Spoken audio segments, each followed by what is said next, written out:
Hello everyone, welcome to learning twist. तो यह class 7 social science का चैप्टर नंबर 4। चैप्टर का नाम है new beginning cities and states. ठीक है, तो नई शुरुआत जो हुई थी, सिटीज़ और स्टेट्स कैसे बने थे। ठीक है, तो क्या था, पहले सबसे पहले मैंने बताया था इंडस वैली सिविलाइजेशन था, है ना।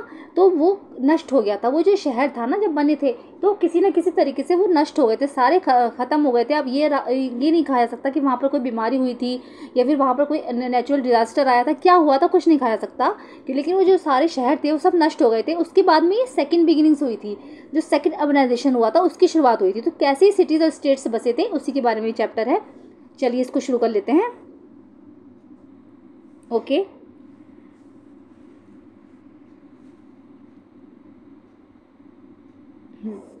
तो देखिएगा, ये कौटिल्य थे। ठीक है, कौटिल्य कौन थे? कौटिल्य थे एक बहुत बड़े किंगडम के ये चीफ एडवाइज़र थे। कौटिल्य जो थे एक बहुत बड़े किंगडम के चीफ एडवाइज़र थे और इन्होंने अपनी एक बुक लिखी थी अर्थशास्त्र।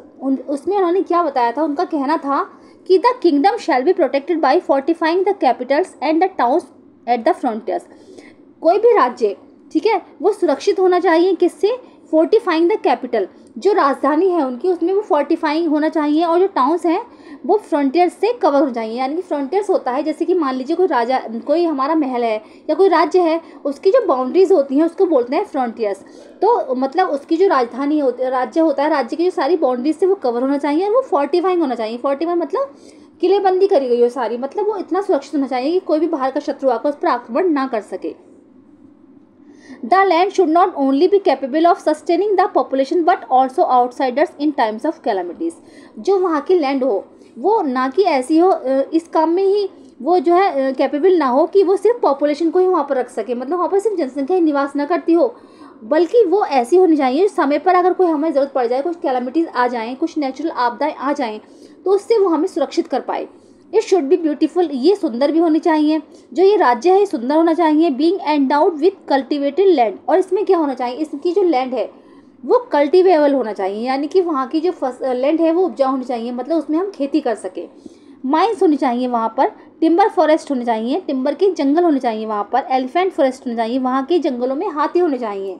And good pastures rich in cattle, और वहाँ पे जो है अच्छा पेस्चर्स होना चाहिए, जिससे कि हमारे जो जहाँ पे जो हमारे जो कैटल हैं, जो हमारे पशु हैं, वो अच्छे से चर सकें।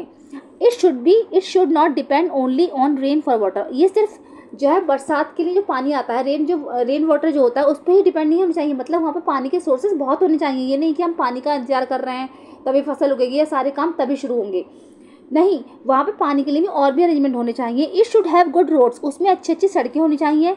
एंड वाटरवेज, और वाटरवेज भी होने चाहिए, मतलब पानी में जैसे पानी वगैरह का इंतजाम भी, शिप वगैरह का इंतजाम भी होना चाहिए। रोड्स मतलब जो है रोड से भी आना जाना लगा रहा है, और हमारा वाटरवेज भी होना चाहिए अच्छे से। It should have a productive economy with a wide variety of commodities, इसमें जो है प्रोडक्टिव, इसीलिए इसमें जो है प्रोडक्टिव इकोनॉमी होनी चाहिए इसकी, और जो है बहुत सारी कमोडिटीज़ की जो वैरायटी होनी चाहिए, मतलब बहुत सारी चीज़ें उसके अंदर होनी चाहिए। तो इसको ही कहते हैं एक अच्छा राज्य। ठीक है, जो मतलब जो कहते हैं ना फलता फूलता हुआ राज्य, वो कहलाता है। तो कौटिल्य ने अपनी अर्थशास्त्र बुक में यही लिखा था। ठीक है, अब ये क्या है, यह है rules of a major structure at Rajgir है, modern day Rajgir in Bihar. देखो आज के आधुनिक में राजगीर बिहार में है, उसको राजगीर नाम है इसका, वैसे इसका नाम था राजगीर है। ठीक है, तो ये रूल्स हैं, तो रूल्स होते हैं अवशेष, खंडहर। जो रूल्स हैं, ये जो मेजर, ये बहुत बड़ा स्ट्रक्चर दिखाया गया है, राजगीर था इनका नाम पहले, जो अब राजगीर है बिहार में, तो उसके ये अवशेष दिखाए गए हैं। When it was the capital of the Magadha mahajanapada, जब ये मगध महाजनपद की कैपिटल हुआ करता था। ठीक है, उसके अवशेष हैं ये। चलिए आगे देख लेते हैं। The big questions, what is mean by second urbanisation of India, कि भारत में जो है सेकंड अर्बनाइजेशन का क्या मतलब है। तो देखो पहली तो थी इंडस वैली सिविलाइजेशन, है ना, तो अब सेकंड अर्बनाइजेशन ये थी। तो सेकंड अर्बनाइजेशन क्या है भारत में, ये अर्बनाइजेशन मतलब शहरीकरण, जो शहरीकरण हुआ था वो कैसे हुआ था। सेकंड है Y were the janapada in mahajanapada an important development in India's early history, कि भारत के जो प्रारंभिक इतिहास है उसमें जनपद और महाजनपद कैसे इंपॉर्टेंट हुए थे। थर्ड है what kind of system of governance did they evolve, और किस तरीके का वहाँ पर गवर्नेंस सिस्टम था, जिनको जैसे कि कौन सी सरकार थी वहाँ पर, कौन सी सरकार वह न्याय करती थी। तो इस तरह के क्वेश्चन इस चैप्टर में आपको मिलेंगे, उनके आंसर्स मिलेंगे इसमें आपको। ठीक है, चलिए हम आगे देख लेते हैं, जो है लेसन शुरू कर लेते हैं। Let us recall that in the early second millennium. तो सेकेंड मिलेनियम क्या होता है? देखो, मिलेनियम का मतलब होता है 1000 ईयर्स का समय, ठीक है, 1000 ईयर्स का समय। तो early second millennium BC, that is BC का मतलब है बिफोर क्राइस्ट ईरा, ठीक है, यानी क्राइस्ट के जन्म से पहले की बात है ये, ठीक है, उससे पहले की भी। तो क्या होता है, देखो मान लीजिए जैसे इस तरीके से है, तो ये 0 है, यहाँ पर 0 है, 0 के बाद 1000 का हो गया, यहाँ पर हो गया 1000, ठीक है, इसके आगे 2000, फिर 3000, ऐसे होते हैं ना। तो 0 से लेके 1000 का जो समय है वो हो गया हमारा फर्स्ट मिलेनियम, 1000 से 2000 तक सेकेंड मिलेनियम, और 2000 से 3000 तक हो गया थर्ड मिलेनियम। तो हम लोग कौन से मिलेनियम में हैं? हम लोग हैं थर्ड मिलेनियम में, 2025 चल रहा है, तो ठीक है, तो हम लोग थर्ड मिलेनियम में हैं। तो ये बात कब की है? ये बात है अर्ली सेकेंड मिलेनियम की, यानी कि जब सेकेंड मिलेनियम था उससे पहले की, यानी यहाँ पर होगी ये बात, ठीक है, इस तरीके से। तो over a few centuries after 2000 BC the Indus Harappan Sindhu Saraswati civilisation which be called India's first urbanisation, ये जो सभ्यता थी ना, इंडस हड़प्पन सभ्यता, ये जो है ख़त्म हो गई थी बिल्कुल, and we called India's first urbanisation, जिसको हम इंडिया का, भारत का फर्स्ट अर्बनाइजेशन बोलते हैं। जो पहला शहरीकरण हुआ था, शहरों का विकास हुआ था, वो इसी सभ्यता में हुआ था। डिस्टिंक्टेड, ये सारे जो है ख़त्म हो गए थे, ठीक है। अर्ली सेकेंड मिलेनियम में सब जो है ख़त्म हो चुके थे, बिल्कुल नष्ट हो गए थे। सम ऑफ इट्स सिटीज़ वर अबॉन्डेड, इसमें से कुछ शहर तो बिल्कुल ही ख़त्म हो चुके थे। इन अदर्स, और कुछ जो थे, some people continue living there, और कुछ पीपल जो थे, कुछ लोग जो थे वहाँ पर, वो कंटिन्यू वहाँ पर रहते रहे, but reverting to a rural और विलेज लाइफ स्टाइल। लेकिन जो वहाँ का जो शहरीकरण था वो बिल्कुल पूरी तरीके से ख़त्म हो चुका था। वहाँ पर सिर्फ लोग गांव के स्टाइल में रहते थे।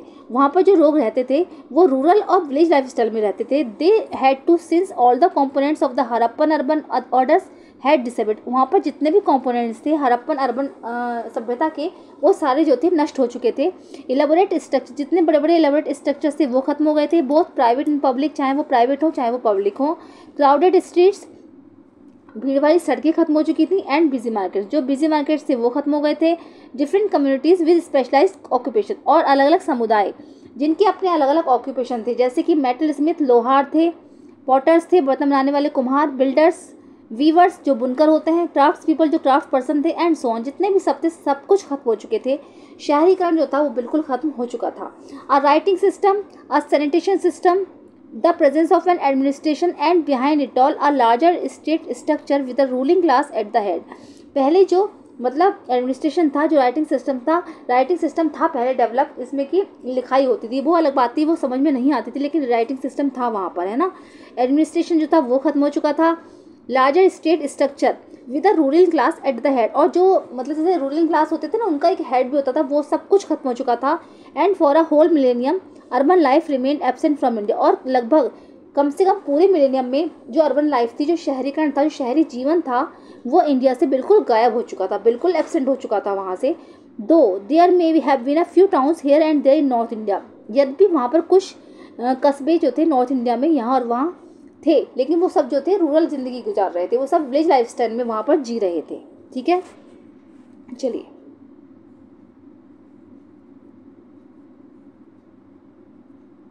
ओके, चलिए आगे देख लेते हैं।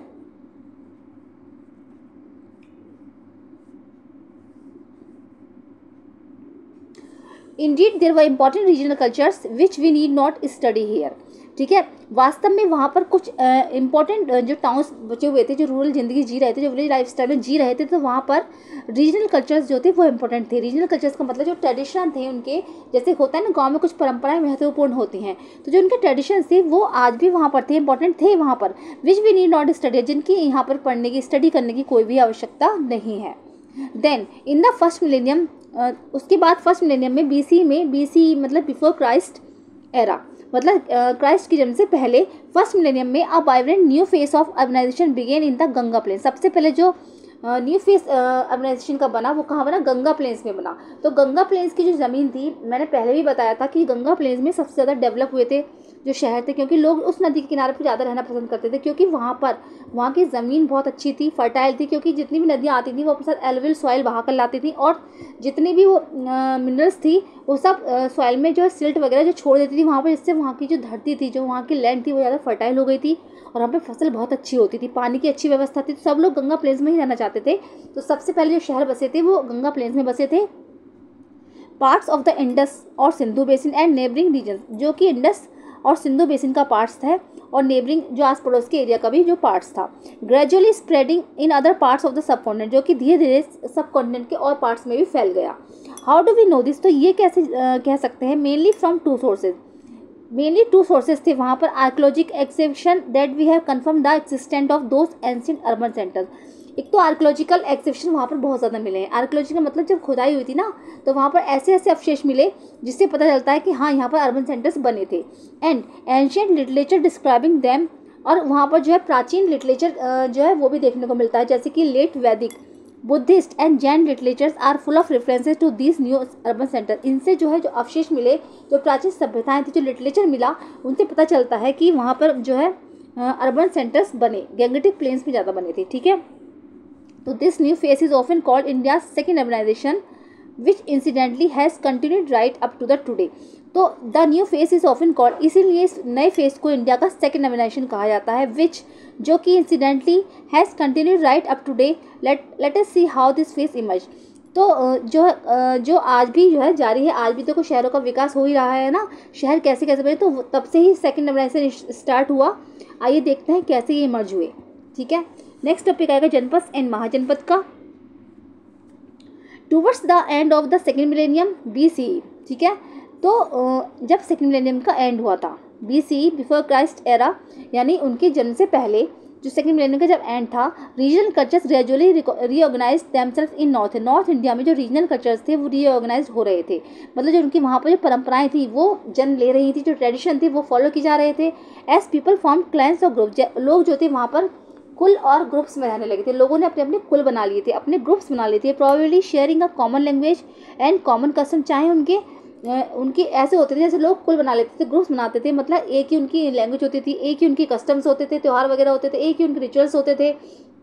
तो वो क्या करते थे, जो जाति होती थी, एक जाति, एक वेशभूषा और एक ही लैंग्वेज के लोग जो थे वो एक ग्रुप में रहते थे और दूसरी लैंग्वेज के लोग जो थे वो अलग ग्रुप में रहते थे। तो लोगों ने अपने अपने ग्रुप बना लिए थे। Each clan came to be associated with a territory और जनपद, और हर क्लैन जो था उनकी जनपद की एक टेरिटरी हुआ करती थी। लेड बाय अ राजा और रूलर, जो कि उसको एक राजा या रूलर जो है संभालता था। तो janapada is a Sanskrit word which means where the people jana have set foot pada, ठीक है। तो जनपद का मतलब है, जनपद का जन मीन्स हो गया लोग और पद मीन्स फूड, तो यानी लोग जहाँ पर अपने कदम रखें, जो अपना कहते हैं ना, जहाँ लोगों ने अपने कदम रखे, अपने कदम वहाँ पर जमाए, तो इससे वो जनपद बने। और जनपद को जो जनपद पे राजा का शासन होता था, राजा उसको जो रूल करता था। मोनार्की चलती थी वहाँ पर, मोनार्की होती है जिसमें राजा का शासन होता है, ठीक है। डेमोक्रेटिस में नहीं होता। डेमोक्रेटिस में जो सबके मतलब वोट दिए जाते हैं, सब आपस में जो सलाह करके वोट देते हैं कि हम किसको राजा बनाएंगे। लेकिन मोनार्की में राजा का शासन होता है और ये हेरिडेटरी होती है, यानी कि राजा का बेटा ही राजा बनेगा। तो जनपद में ऐसा होता था, राजा का शासन चलता था। That is have settle down, जो कि धीरे धीरे सब चीज़ सेटल डाउन हो गई। मतलब लोग आए, लोगों ने अपने पैर वहाँ जमाए, इसलिए उसका नाम जनपद रखा गया। जन मीन्स लोग और foot means pada. The janapada grew as trade networks expanded and connected them. Janapada में क्या हुआ, धीरे धीरे ट्रेड नेटवर्क्स बढ़े, लोग व्यापार करने लगे, एक जगह से दूसरी जगह जाने लगे। बाय द 8th और 7th सेंचुरी BCE, लगभग 700 से 800 साल पहले, क्राइस्ट के जन्म से 700 से 800 साल पहले, some of those early states had merge together, कुछ स्टेट्स जो थे आपस में मर्ज हुए, है ना। The resulting bigger units were known as जिसका परिणाम जो हुआ, बड़े बड़े यूनिट्स बने, वो महाजनपद कहलाए जाने लगे। जैसे कि ऐसा हुआ था, मान लीजिए ये जनपद है ना, एक जनपद ये है, ठीक है, एक जनपद ये है ना।